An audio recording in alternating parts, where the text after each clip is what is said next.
Good morning, afternoon, evening from wherever you are joining us from. I think I better hit this for make sure we're being recorded. We are? Good.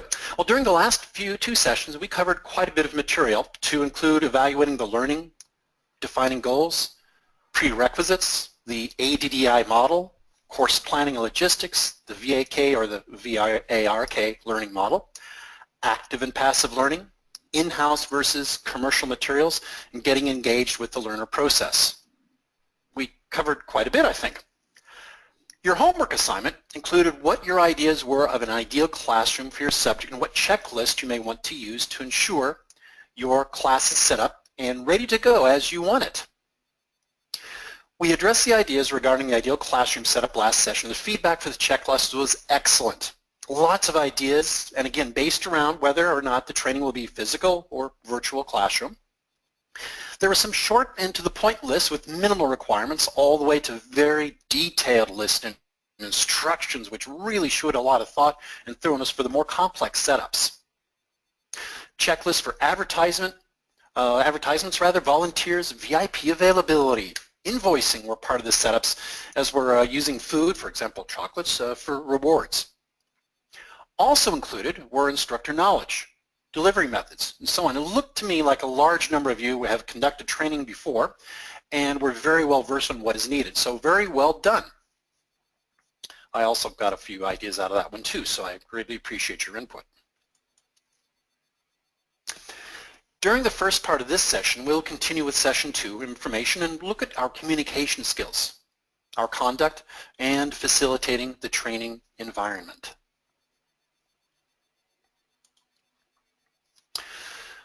The connection between ourselves as a trainer and our class is built up as training continues. In a previous session, we learned that we need to configure the room, ensure the software and hardware is working, room is tidy, and we are dressed appropriately, and so on. We also learned that the virtual classroom, or the VC environment, also has a checklist that we should go through, such as checking connectivity, considering time zones, logistics of materials, access, and so on. One thing about considering time zones, they change sometimes if there is daylight savings time involved, for example.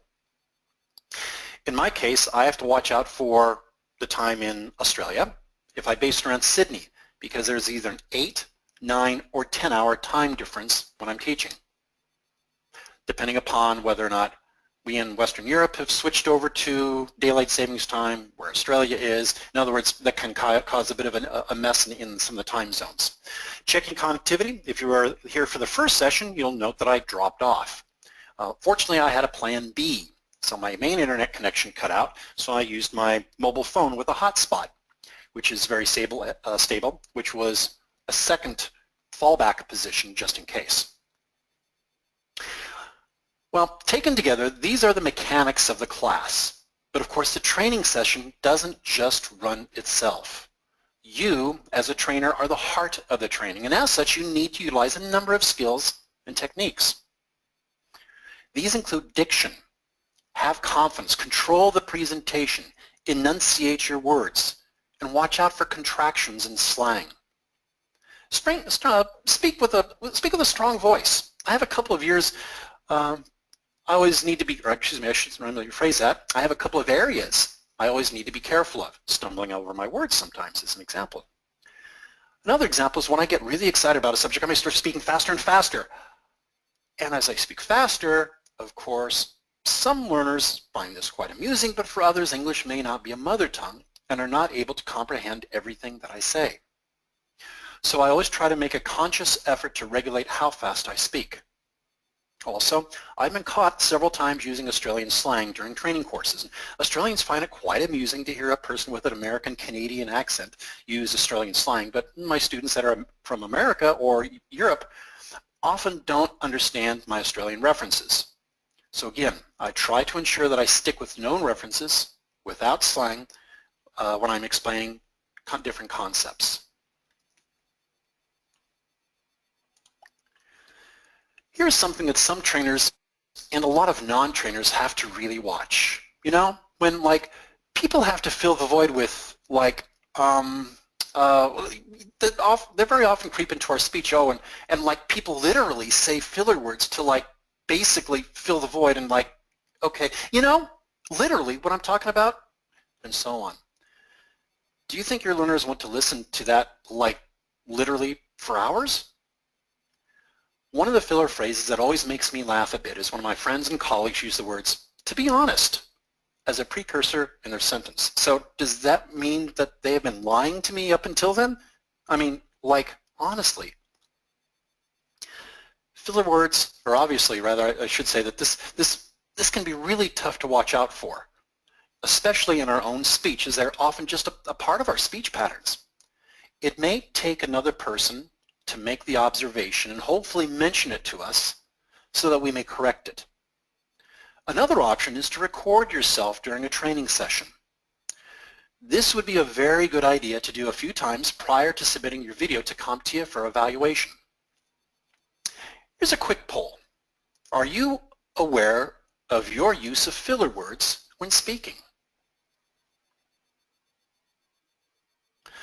As you're completing that poll, there was a number of times when I was teaching different types of nationalities and I would pick up some of their foibles, I suppose. Canadians is an example.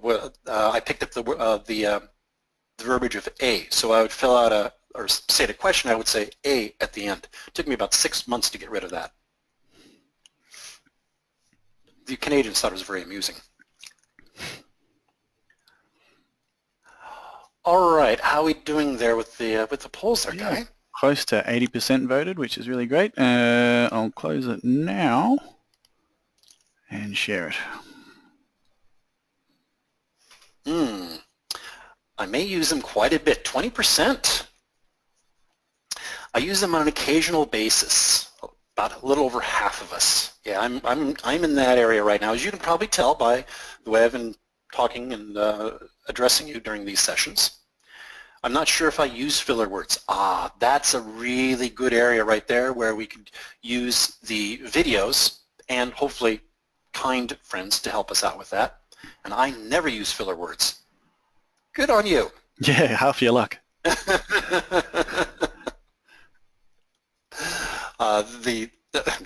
Just right there, I just used another filler word, and I had to pick it up myself. The use of filler words, again, is very, very common, and it's just something we have to try to work for, work towards, I should say, to try to remove at least some of them out of our speech. And again, it depends upon your audience as well, too. Thank you, Guy, for that. I appreciate that.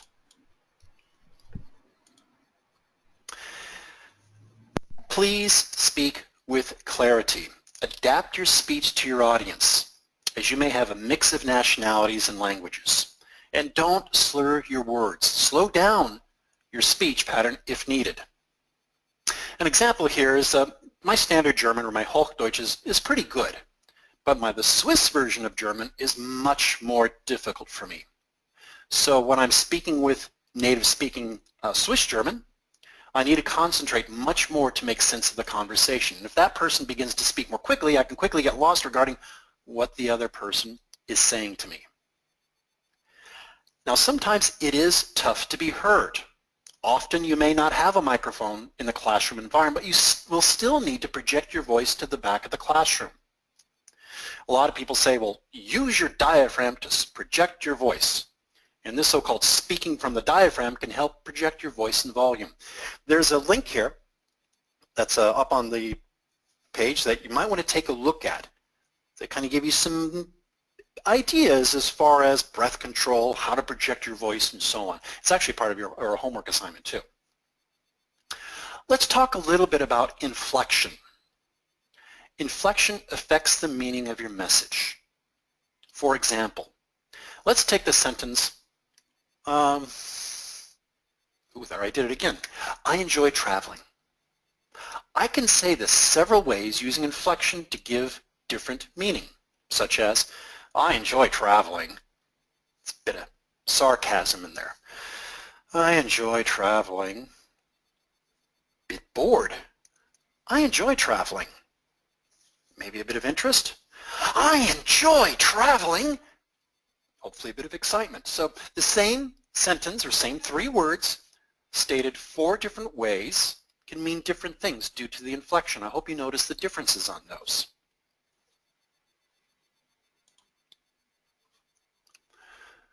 When training, aim for a conversational tone that is professional and authoritative but friendly. To do this, we can use pitch, pace, and emphasis and volume. Something to also use is silence to give pauses. And this allows your learners to absorb content, emphasize areas that you want them to think about, or as a predecessor for a question or change of topic. Keep in mind that when you're interested in your topic, this is really reflected in your speech.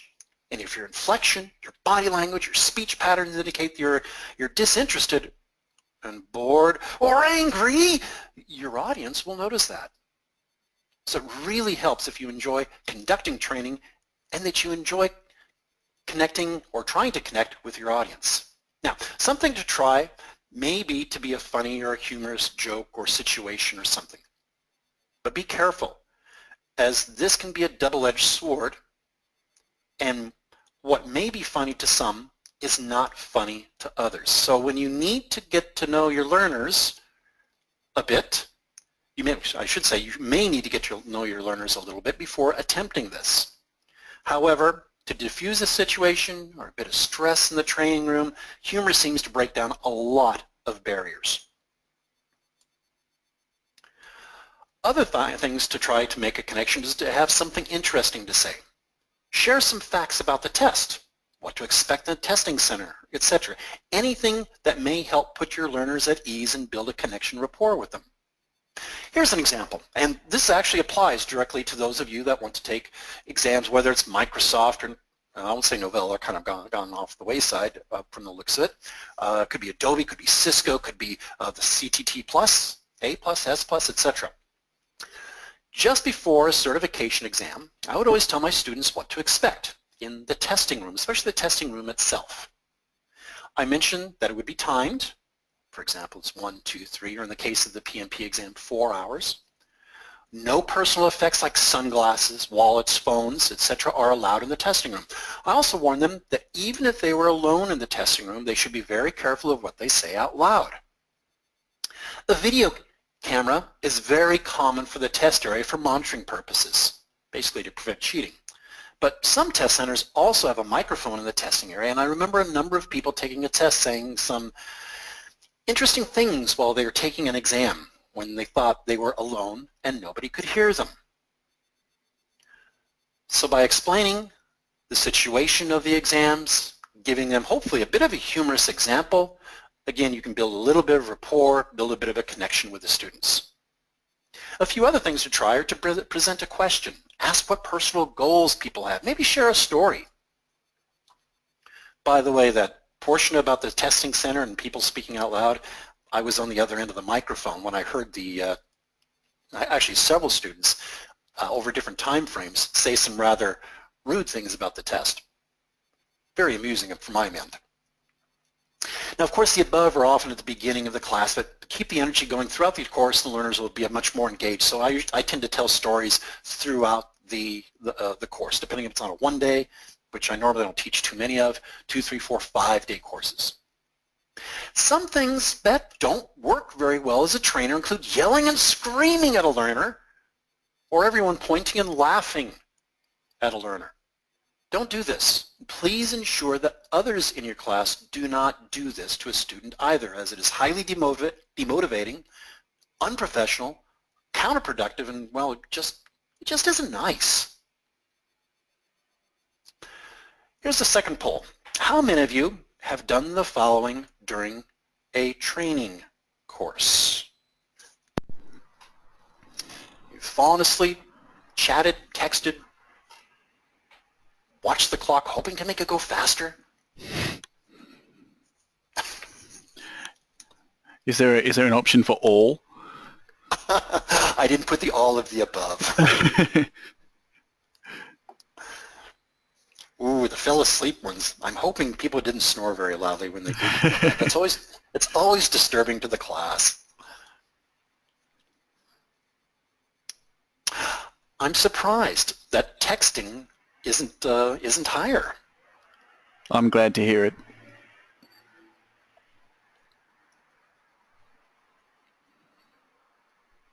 Great. All right. Well, thank you very much, Guy. That's interesting. 24% of you fell asleep.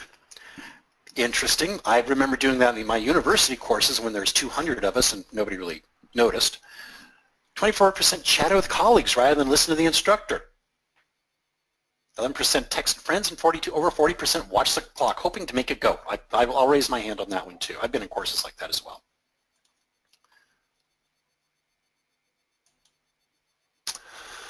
Let's touch on managing learning momentum. Momentum is killed by an unorganized instructor. In class disruptions, participants, they don't see the value of the training, and the result of the course is that learning objectives most likely will not be met. You as a trainer must manage the training environment, but also focus on the learners, the course objectives, and the rhythm of learning.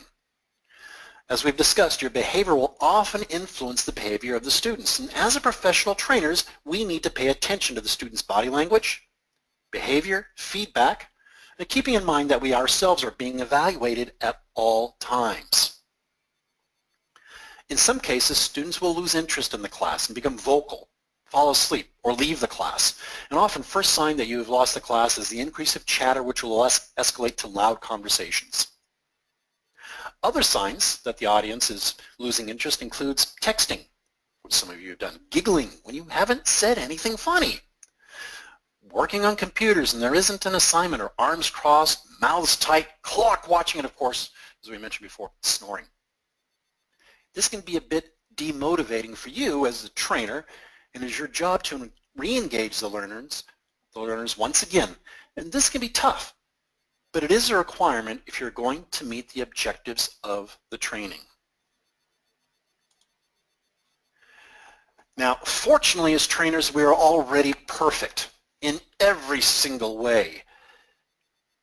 Oh, gosh, I think I misspelled a few things. Okay, well, maybe we're not perfect. Just remember, if you've made a mistake, acknowledge it, correct it, and then move on. You're going to make mistakes. Don't dwell on them, just correct them and keep on going.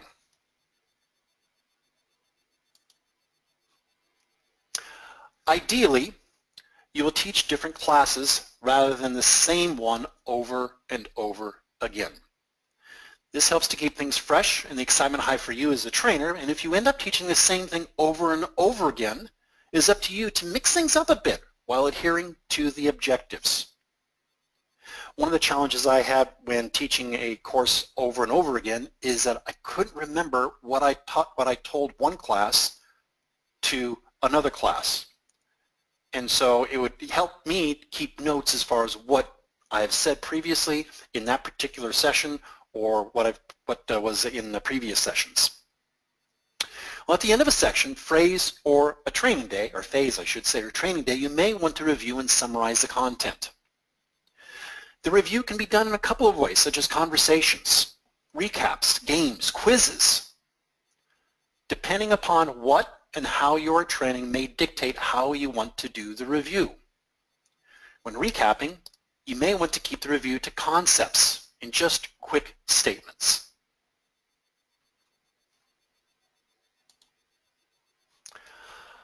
Another use of review is to transition to the next topic. This can be used to summarize what the learner should know, as well as introducing the next topic in a logical manner that builds upon previous knowledge. This is really helpful if you can use what was just covered and show how it links to the next topic. For example, my training course is on diving physics. I've just covered a section on diving physics to include Boyle's law to my students. In this case, P1V1, or pressure 1, volume 1, is equal to the pressure 2 times volume 2. Don't worry about what it means, etc. And for this course, we just don't care. But my next topic is going to take this, because my students care. The next topic would then show how Boyle's law applies to us when diving with compressed air, and what happens to the volume of what we have, in our lungs rather, if we hold our breath. And this ties in with the physics, that is Boyle's law, and what we have just learned, and then transitions to practical application. Be patient and let the learners have a chance to digest some of the things you've taught. New concepts, new ways of thinking are not always easy, and be sure to pause during the class and look back on what has been accomplished every so often. I found that a lot of my learners kind of forget what we've covered and how much we've covered. So sometimes it's kind of nice to remind them of where they started and where they're at now. Summaries show learners a logical progression of where they started in the course and where they've ended, and also a good time for more questions and concerns about the material. As I mentioned before, questions are your friend, as long as you're prepared, of course. Speaking of questions, that completes this portion of instructor credibility and communication. So let's pause a bit for, well, questions. All right, we've got a couple here. Philip Seeley was told by a music instructor that singing helps build your presenting voice and allows you to have a stronger sound. Steve, have you been doing this of late and getting a stronger voice? The only time I will sing is when nobody else is around, or at least I hope no one else is around, because I have a lousy singing voice. I've heard the same thing as well, that singing helps with your enunciation, your pronunciation, your pitch, as well as your projection. And I have never had music lessons. I've had my practice in the military, for example, trying to speak to over 100 personnel in formation, as well as a lot of classroom techniques. So I like that idea of singing, though. I think that's a really cool idea. It depends on the song too, I think. Probably. Nikki Guerin asks, if you ask people to share their goals about a course, how do you deal with answers that might be negative? For example, my manager forced me, or I just want to get to the training quickly so I get to go home. I've had that. One of the things I'll sometimes preface, and I'll state this again later, I sometimes preface my sessions with, why are you here, aside from the fact that your managers have made you come here? And that usually, again, starts off with a little bit of humor and hopefully sets them at ease. Trying to cope with a person who is not there is very difficult at best. The way that I've approached this is try to get them involved in the conversations. Sometimes that works. Sometimes what they're really interested in is doing the exercises that we have planned.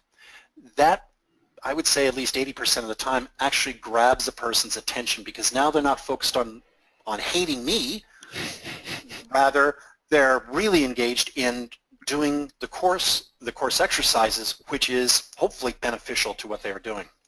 If it gets to be a problem, they do get to be disruptive, I would contact the training center or your course coordinator, etc., and ask them to speak with that person. And if worse comes to worse, you may have to speak with the supervisor. I think I mentioned that previously, that I've had to speak with the person's supervisor to either A, have them pulled from the course, or B, get them to settle down so they don't disrupt the rest of the course. Good question. And that actually leads on to the next question I have, which was from Richard Lane, and sort of an extension of his question: why would you be allowed to have a phone? The question I would sort of extend from that is, it's one thing to say, all right, turn off your phones, but it's another thing entirely if someone refuses to do it or continues to use it after you asking for them. So I suppose it's just going back to that supervisor again if you're not getting results from going straight to them. Yeah, there's a couple of places I've trained at where phones were not allowed inside the building. They had a sensor framework on the entranceways that would pick up cell phones. And if you brought one in, the alarm went off and you immediately lost your cell phone. So in that case, didn't really have to worry about it because no one had one. In other cases, the cell phone is actually surgically implanted into a student's hand. At least that's what I think. You can't have them, they just won't release it, and I don't know what the deal is. I've had very good luck in asking them just to silence their telephones. And if my request doesn't always work, quite often the rather pointed looks that the other students give that person later on in the course when their phone goes off, that usually is sufficient for the person to, just through embarrassment, they turn their phone to silent mode. The advantages of peer pressure. Yes. I've had a question just sent in from Alan Osher. Would you go as far as asking a disruptive person to leave the room? I'd be really hesitant on doing that. You don't know who that person is quite often, which, okay, we're talking politics, and sometimes politics does enter into the room as a sit down for your course. I would go back to getting with the course coordinator. You may have to call an early break, or during a regular break, get with the course coordinator, state, hey, this is the problem I'm having. What do you want to do? And this is really important if you are an outsider coming into a class as a contractor. I've had to do this. I've been a contractor for a number of times. I've been very fortunate, as I stated, that adults typically want to be there. But for those that aren't, again, I would get with the course coordinator on that one. Sure. Okay, Gavin has had experiences where he's been employed by some who still have him on call during courses. It's a tough one. I suppose you can always excuse yourself quietly and then go and, after having been putting the phone on silent, and go and make a call in the corridor or something like that. You mean the student was on call or the instructor was on call? Well, yeah, it's an interesting question. Gavin, if you can clarify. The situations I put into repeatedly, and let me take a couple of steps backwards. The situation is that I go to a customer site. The customer has set up a classroom or a training room at their location, and they have the people typically from that building or maybe a couple of surrounding buildings coming into that central location. All of those people are on call. So if something comes in, the telephone goes off, or sometimes the telephone in the classroom goes off, requesting the presence of someone, I had no choice but to let the person go. It's not my decision to say, yes, you can go, or no, you can't go.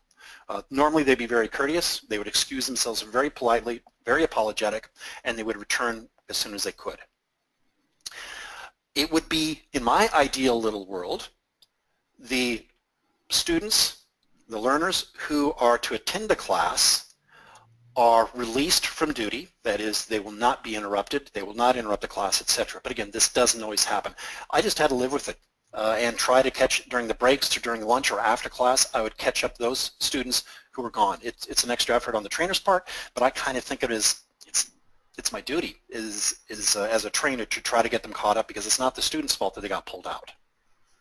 Bit of a long-winded explanation on that. But I've had it happen to me. So I don't know. I can't count the number of times I've lost students because of their phone went off, or their supervisor called them out. Yeah, sure. All right. Well, there's a few questions left, but I'll try and get to them in text form in the next few minutes. If you want to get back into your lecture, and any more questions you do have, keep sending them in, and we'll get to them at the next question bracket, perhaps. Okay, sure will. Let me collapse this. Let's have a chat about group facilitation. This is so fun. At least I think it's a lot of fun. Trying to get the group involved, trying to get everybody going into the subject, trying to pull those people who are really disinterested and don't like the subject, try to get them involved. So the next domain that we're going to cover here is group facilitation. As I have mentioned before, I really enjoy this part of training a lot. And I always learn something new when the learners are engaged. They express their thoughts and express or tell me about their experiences.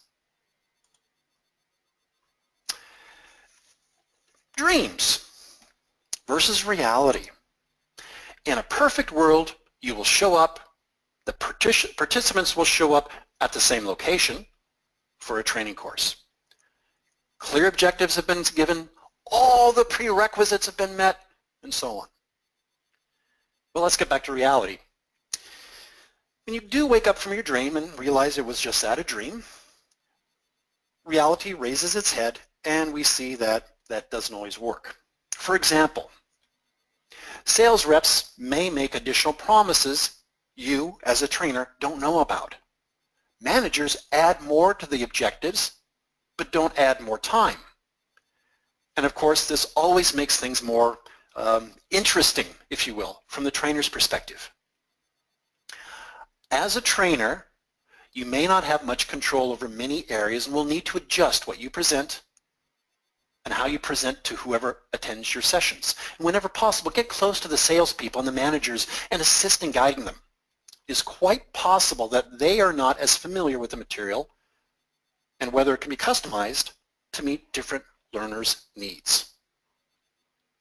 As a continuation about adult learning, adult learners typically want to know why they are there, why they need to learn the training material, and how they can apply it. This needs to be established early on.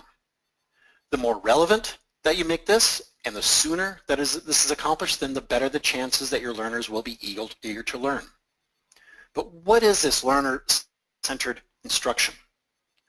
The idea of this is to focus on course development and delivery in order for the learners to retain and apply the information in your course. And it is your responsibility to convey how the technology will change what they do.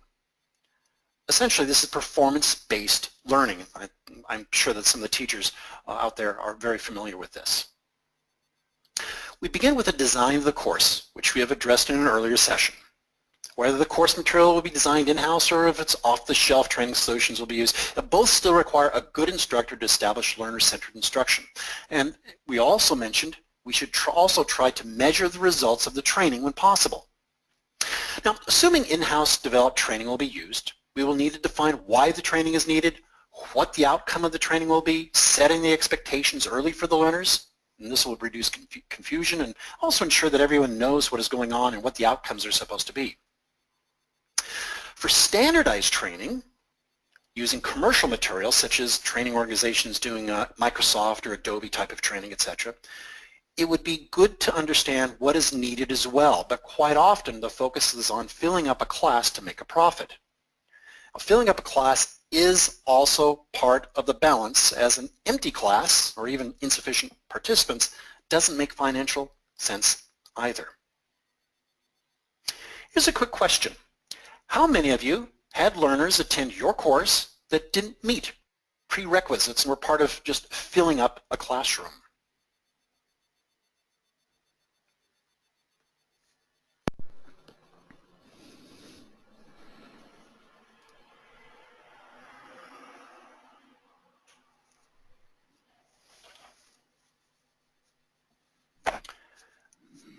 It looks like 60%-ish or so have had people in the class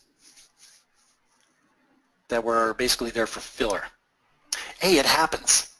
And I've had this happen to me time and time again, and you just make the best of it. You try to bring them up to speed without delaying the learning progress of the other students as well too. Sometimes you can catch up with them during exercises while the other students are doing more difficult exercises. You can sit with the other student, kind of catch them up. Sometimes during a break, you can take a little bit of time. I've worked with students before courses. I've worked with them after courses, just trying to get them up to speed. Fortunately, I've been very lucky in that typically less than 40% of my students would not have the prerequisites, or they were just there as filler. And again, I'm going to come back to this once again as far as please work with your salespeople closely. Quite often, it's not, I wouldn't say they're not their fault, it's that they aren't familiar with what the prerequisites are. So you kind of have to give them a bit of a guiding hand.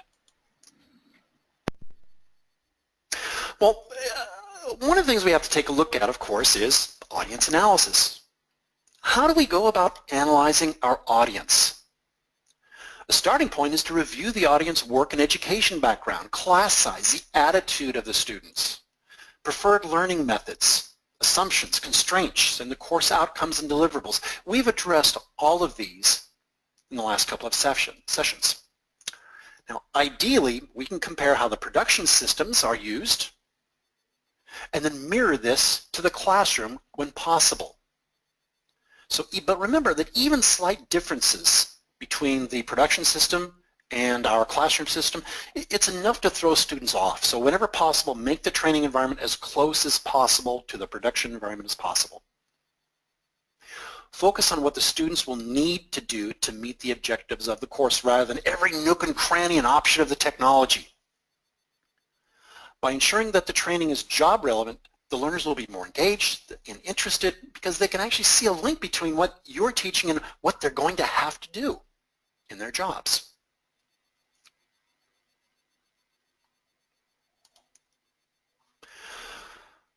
When we analyze the learner's tasks, we need to immerse ourselves into the role of the learner and how they do their work and how training will affect that work.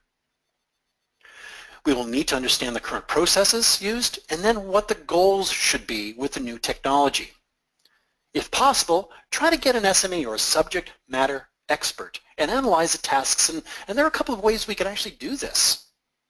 The first is via passive observation. Passive observation entails observing the process, don't ask questions, and take lots and lots of notes.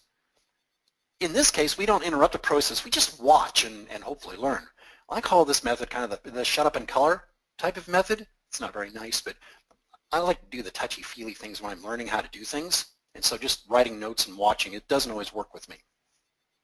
Now the second is via active observation, which allows interaction with the subject matter expert and do the opposite of passive observation. In other words, you can ask questions, and maybe, if you're really lucky, you can do the tasks yourself in some cases. Now this is taken from a chemistry laboratory, and I've worked in chemistry laboratories, but I wasn't familiar with what exactly had to be done here, so I didn't touch anything. I just watched to start off with. Now, although you may not be the one doing the tasks in a production environment, it would be good to understand what the learner is expected to know at the end of your training. It may help by developing a hierarchy of learner tasks and what the end result that we need to achieve, and then work backwards. Be sure to exclude topics that don't relate to the outcome. For many of us, public speaking is tough, but speaking in front of people that don't know why they're there is arguably worse. How you act, feel, and project can affect how the learners themselves act and feel. As well, some parts of technical training can be boring to adult learners, but the boring stuff may be important as a base for the really cool stuff. As trainers, we need to link the information to how it will be applied in their jobs or lives. And we should try to use activities, questions, conversations, and demonstrations to bring the material to life.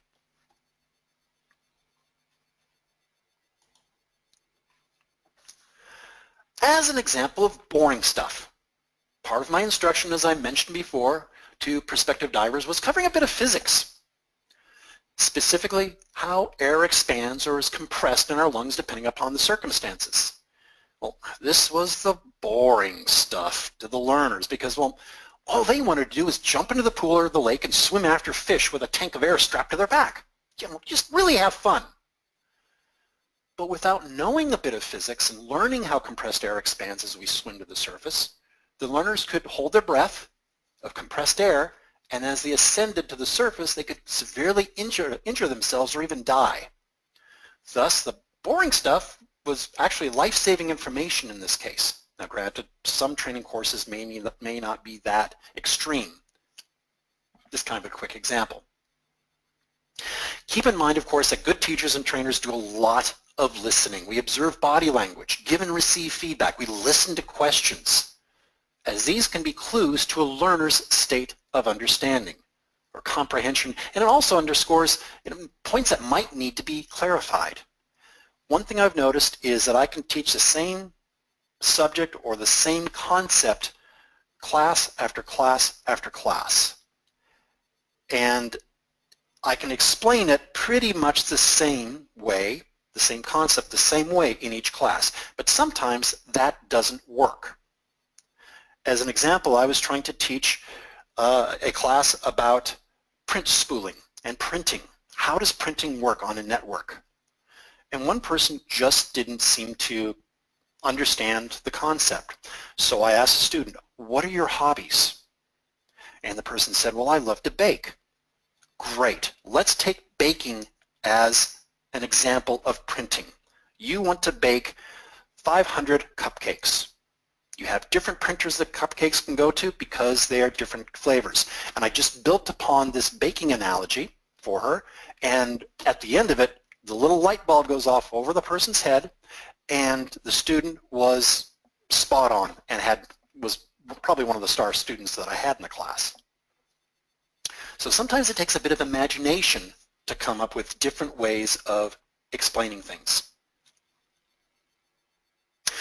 With respect to quizzes for technical classes, these can be great tools and they can help with retention, and they are also very good with review. I'll cover this, by the way, in the next session, session 4, when we take a look at evaluations and so on. Writing good quizzes does take time and thought, as they're very difficult to do at times. If you teach the same class over and over again, you might have an advantage. You may have the quizzes that focus on the topics most difficult for the learners. You can also use some of the most often asked questions in your courses as a basis of quiz questions. In general, there are several types of questions that you can ask. These would include, guess, what types of questions do you quite often come across? Well, probably multiple choice, or sometimes I refer to them as multiple guess, depending on whether or not you know the answer. You could have fill in the blank. It could be an essay. It could be true-false. Quizzes don't always have to be done on paper. Perhaps in an overhead projector, rather than paper-based would be an option. Using a web-based quiz, which could also be used for later analysis on what areas are challenging for learners across time, for example. I kind of like the idea of a web-based quiz or something maybe along the lines of a Likert scale, because we could gather the information and we could collate it and we can actually do some trend analysis on it. I'll talk about the Likert scale in the next session. Delving a bit deeper into primary elements for social learning theory that applies to adult education, we can find a couple of areas. The first is attention. Adults invest their time and attention to what is being demonstrated and taught if they are to learn the behavior. And bored, web surfing, texting students won't get as much learning done. So of course, we as trainers want to focus the attention of our learners on the material at hand. Retention is a second area.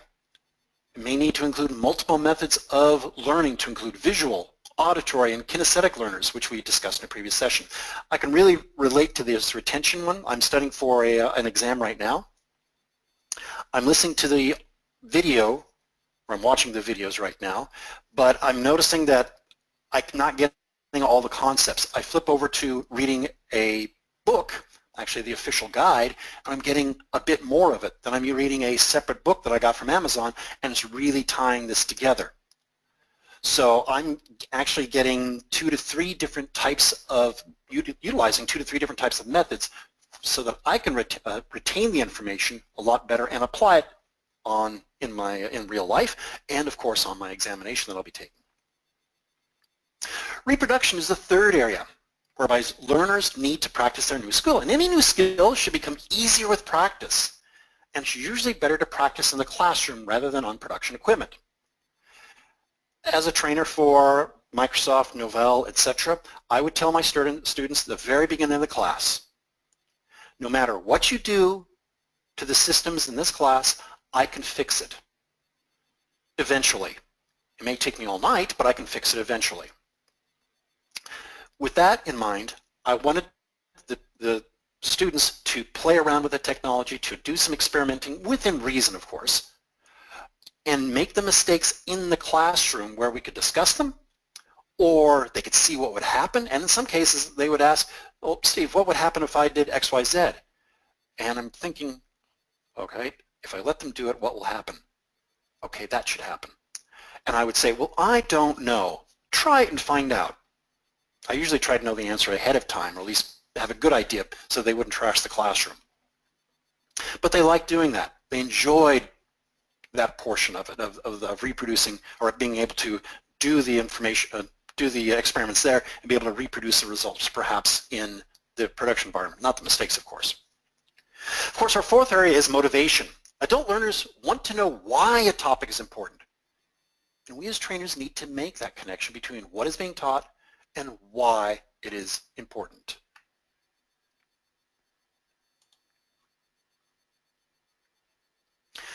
Training with group participation is a good method to get people involved in the class. Choose an activity that's complex enough for two people rather than a single person, and try to imagine how people will use the technology in their day-to-day jobs and recreate the scenario in the classroom. Be very sure to explain the setup. What is to happen? Who plays what roles? The division of labor, and what the outcomes are expected to be, if applicable. Be very clear about the setup and outcomes to avoid frustration and, of course, increase retention. Learning games and activities. For some technology, courses are dry, stuffy, and, let's face it, they're boring. And some learners may have already decided that they will be bored prior to even coming to your course. Well, games and activities can be introduced into the classroom to mix things up a bit and hopefully be sufficiently engaging. As part of diving, when I was a diving instructor, part of our curriculum was to teach navigation techniques. Sounds pretty boring, doesn't it? After all, reading a map and compass is pretty easy for some people. But wait, there's more! We needed to do this underwater and navigate to several different points, and then write down what we found at each location, again, all underwater. So the best time and most accurate descriptions of what was found won a prize of some sort, and this really motivated the students, got them engaged, and turned a rather boring activity into a practical learning experience. So games can energize your class, they can help them retain information, but kind of be careful with these games and things. The learners may actually have fun learning in your class.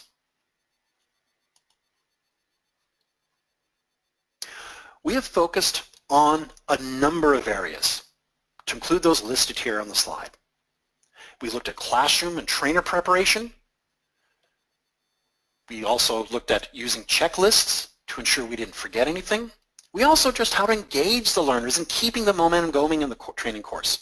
And of course, we'll all make mistakes, as we are not perfect, and it is important to acknowledge the mistakes and not dwell on them. Does anybody remember the last session when I couldn't remember Oracle's virtual solution? I believe I said Oracle Box or something like that, and several of you were kind enough to correct me, as the product is actually called VirtualBox. I used VirtualBox for several years, and then the name still escaped me. It was a mistake. Move on. It's all right. I say that to myself, by the way. That pretty well wraps up our session for this week. The homework will be a bit of a challenge this time. What I would like you to do is post a short video of you doing a presentation, no more than 3 to 4 minutes, on a technical training subject of your choice. It does not need to be a video of high quality, go to a studio, things like this, but it should include a couple of the following. Introduce yourself, the training subject, what impact it has upon the audience, and you can speak directly to us as if we were all in the room with you. And of course, what the course outcomes will be. Let me emphasize, it doesn't have to be very long, and your ability to do a recording may vary due to your resources. A short PowerPoint presentation with an audio narration would be just fine. Keep in mind that the maximum size for the attachments, though, are 100 megabytes. I would encourage you to listen to the recording that you make several times. Listen for some of the areas we discussed, such as pronunciation, like filler words, and so on, just as a self-critique.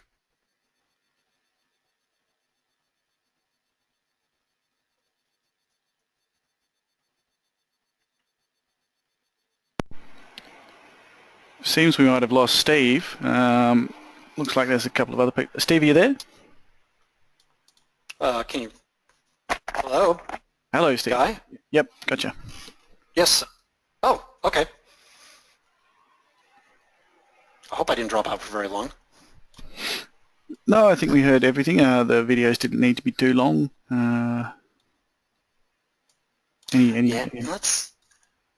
Let me see if I can bring something up real fast.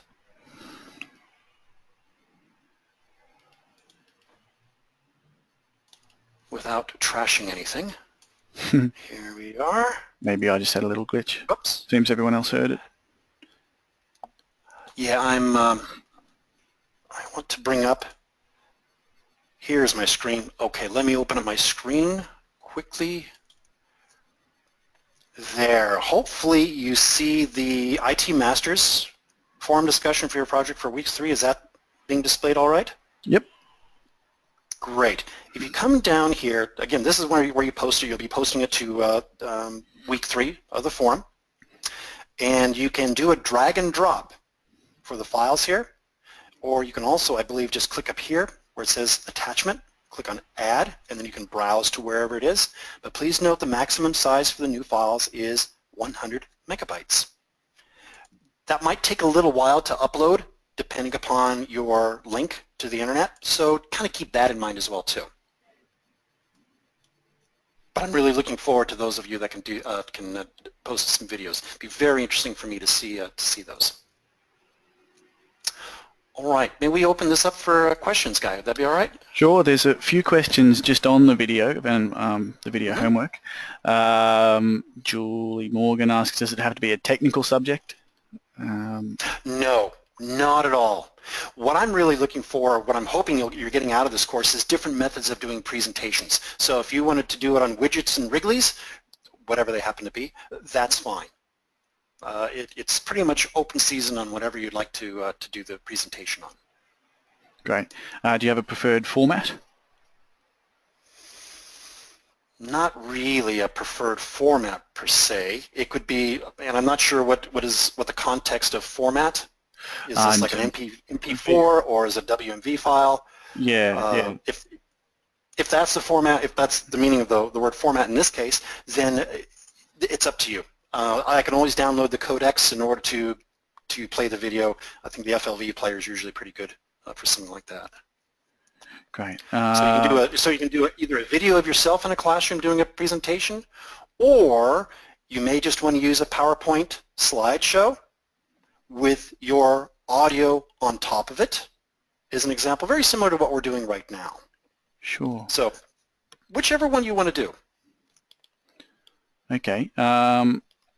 Richard has asked for privacy reasons within this course. Doesn't want to do that. Can I reply to another video?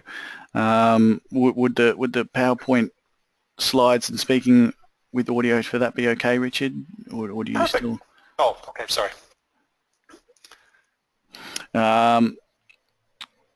Kianush has asked, can we upload the video to YouTube or Vimeo and send through a link? That's up to IT Masters. I suppose that would be fine, but I'm not double check on that one. Yeah, I would double check on that one, please. Sure. We'll send that to James and Margie and see what they can say. Ask if they can send an email out.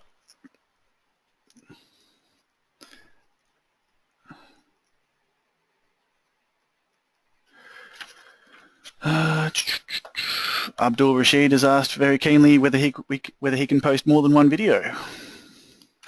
Well, if you want to take the time, that's fine with me. It'd be very interesting. Just keep in mind that the total number of files, I believe, is 9, and the overall size is 100 megabytes total. Okay, 100 megabytes total. Great.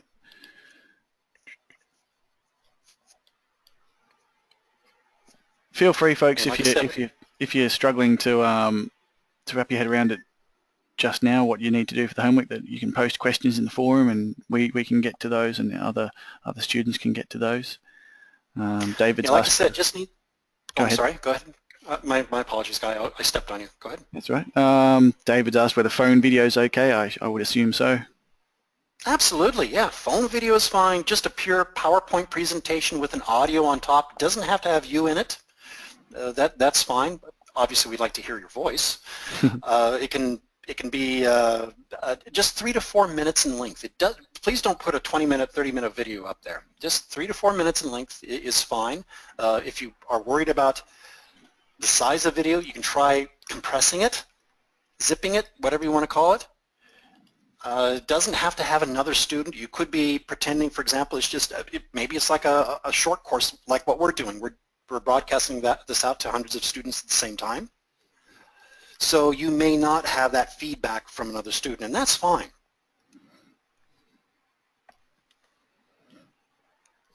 Okay. Yeah, I think all sort of format questions, I think it's open slather provided you send something in. Quite a few questions there. Richard Lane's asking again whether he can just reply to another video or audio and not make his own. Maybe just send an email into shortcourses@itmasters.edu.au and we'll sort it out that way.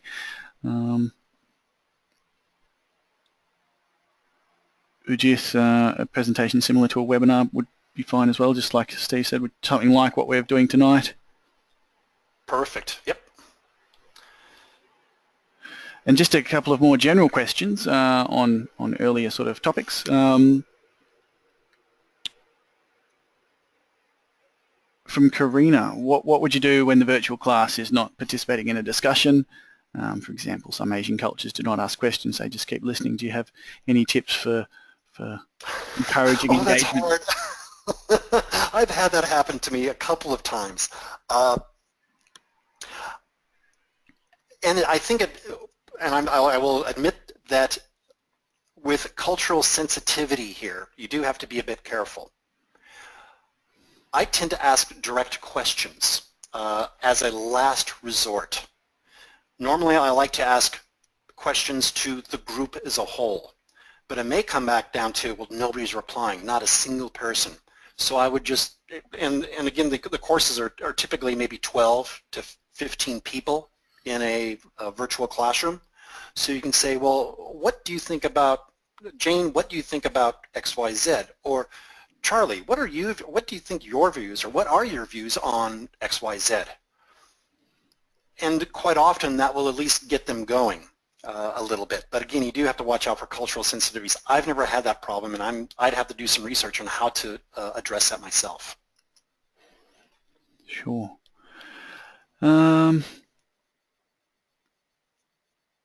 Anupa's asked, how do you manage a student who has decided to create issues for the sake of creating issues, similar to questions asked before?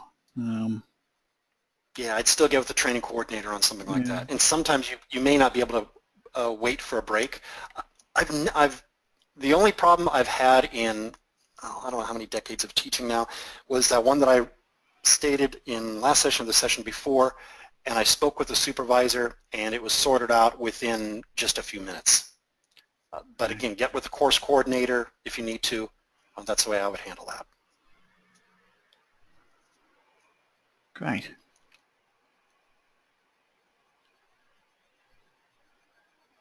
Okay, well, I think any further questions that you do have concerning the homework can probably be covered off on the forum.